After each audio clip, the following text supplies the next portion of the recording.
6 నెలల్లో కాంగ్రెస్ గ్రాఫ్ పడిపోవడం బాధాకరం అంటున్నారు మోత్కుపల్లి నరసింహులు. 16 ఎంపీ సీట్లు గెలవాల్సిన పార్టీ 8కే పరిమితమైంది అంటున్నారు ఆయన. నాయకుడిని బట్టే పరిపాలన ఉంటుంది. నిరుద్యోగుల పట్ల ప్రభుత్వం తల్లిదండ్రుల పాత్ర పోషించాలి. నిరుద్యోగులను ప్రభుత్వం రోడ్డును పడేసి కొడుతోంది అంటూ సంచలన వ్యాఖ్యలు చేస్తున్నారు మోత్కుపల్లి నరసింహులు. పరీక్ష వాయిదా వేయమంటే ఇంతటి కర్కశత్వమా అంటూ ప్రశ్నిస్తున్నారు ఆయన.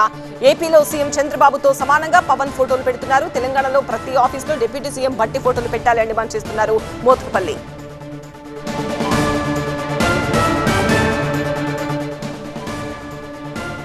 లోక్సభ ఎన్నికల్లో తెలంగాణ నుంచి ఎంపీ సీట్లు తగ్గడంపై కాంగ్రెస్ పార్టీ పోస్ట్ మార్టం జరుపుతున్న వేళ కీలక వ్యాఖ్యలు చేశారు ఆ పార్టీ సీనియర్ నేత మోత్కుపల్లి నరసింహులు. కాంగ్రెస్ పడిపోవడం 6 నెలల్లోనే 8 సీట్లకు కాంగ్రెస్ పడిపోవడం బాధాకరమన్నారు మోత్కుపల్లి. ప్రభుత్వ కార్యక్రమాలు సక్రమంగా కొనసాగడం లేదనే అభిప్రాయం ప్రజల్లో ఉందన్నారు. ఒక్క ఉచిత బస్సు తప్ప ఇప్పటి వరకు ఒక్క పథకం కూడా అమల్లోకి రాలేదన్నారు.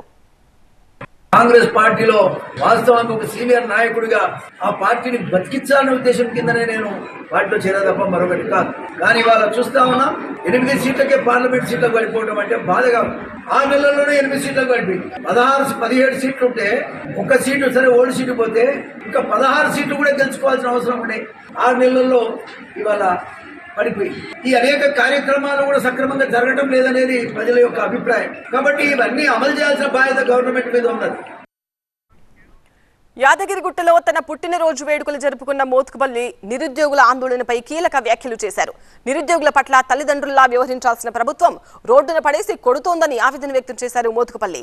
డిఎస్సి పరీక్ష వాయిదా వేయాలని కోరితే నిరుద్యోగ యువతపై దాడులు చేయడం సరికాదన్నారు. పక్క రాష్ట్రంలో చంద్రబాబు 16,000కు పైగా పోస్టులతో డిఎస్సి నోటిఫికేషన్ వేశారని గుర్తు చేశారు. నాయకుడిని బట్టే పాలన ఉంటుందంటూ పరోక్షంగా సీఎం రేవంత్ పై సెటైర్లు వేశారు మోత్కుపల్లి. ఇవాళ మెయిన్ గా నిరుద్యోగ యువకులు రోడ్ల మీద పడి గుళ్ళ కంచె రెసిపోతున్నారు పోలీసులు. ఇది ఎంతకాలం వరకు పోయినసారి ప్రభుత్వాన్ని మార్చుకున్నది నిరుద్యోగ యువకులే. మరి ఆ యువకులనే ఇవాళ ఆ పిల్లలు ఏడుస్తా ఉంటే వాళ్ళ తల్లిదండ్రులు శాపం పెట్టరా? ఇది ఎంతవరకు కరెక్ట్? ఇది గవర్నమెంట్ అంటే నిరుద్యోగ యువకులకు తల్లిదండ్రులు లాంటిది.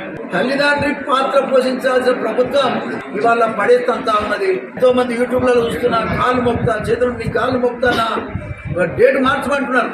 గ్రూప్ 2 కానీ డిఎస్సి కానీ డిఎస్సి మెగా డిఎస్సి పెట్టమని చెప్తున్నారు. ఇవాళ పక్కనే ఉన్నటువంటి చంద్రబాబు నాయుడు గారు 16,000 ఉపాధ్యాయుల పోస్టులు భర్తీ చేయడానికి నిర్ణయం చేశారు 3 రోజుల్లో. మొత్తంగా కలిపి 7,000 రూపాయల పెన్షన్ అందరికి ఒక రోజుల్లో పంచిన ఘనత చంద్రబాబు నాయుడు గారికి దక్కింది. నాయకుడిని బట్టి పరిపాలన ఉంటుందండి. నిరుద్యోగులకి నిరుద్యోగ వృత్తి 5,000 రూపాయలు ఇవ్వాలని నేను డిమాండ్ చేస్తా ఉన్నా. ఇక మిగతా అన్ని ప్రామిస్ అని ఏ ఒక్కటి నెరవేరలే. ఒక్క బస్సు తప్ప ఏ ఒక్క ప్రామిస్ కూడా ఇప్పటిదాకా నెరవేరలే. కారణం ఏంటంటే పక్కనే ఉన్న ముఖ్యమంత్రి ఏమో అన్నయ్యని చేస్తా ఉన్నాడు, ఈ పక్కనే ఉన్నటువంటి మన తెలంగాణ ముఖ్యమంత్రి గారు ఆలోచన లేదు ఇప్పటిదాకా. ఏపీలో కొత్త ప్రభుత్వంపై ప్రశంసలు కురిపించిన మోత్కుపల్లి అక్కడ అమలవుతున్న విధానాలను ఇక్కడ కూడా అమలు చేయాలంటున్నారు. సీఎం చంద్రబాబుతో సమానంగా డిప్యూటీ సీఎం పవన్ కళ్యాణ్ ఫోటోలను ప్రతి ఆఫీసులో పెడుతున్నారని, తెలంగాణలో కూడా డిప్యూటీ సీఎం భట్టి విక్రమార్క ఫోటోలను ప్రభుత్వ కార్యాలయాల్లో ఏర్పాటు చేయాలని డిమాండ్ చేశారు మోత్కుపల్లి.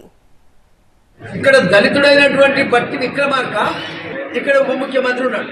మరి ఆయన ఫోటో పెట్టాలని ఎందుకు ఈ ముఖ్యమంత్రి గారు ఆలోచించడం లేదో అర్థం కావడం లేదు. ఒక దళితుడిగా నేను డిమాండ్ చేస్తా ఉన్నా. భట్టి విక్రమార్క పేరు కూడా ఫోటో కూడా అన్ని ఆఫీసులలో ఉండాలి. కుల వివక్షకు తావు లేదు అనిపించుకోవాల్సిన బాధ్యత పార్టీ మీద ఉన్నది, ప్రభుత్వం మీద ఉన్నది.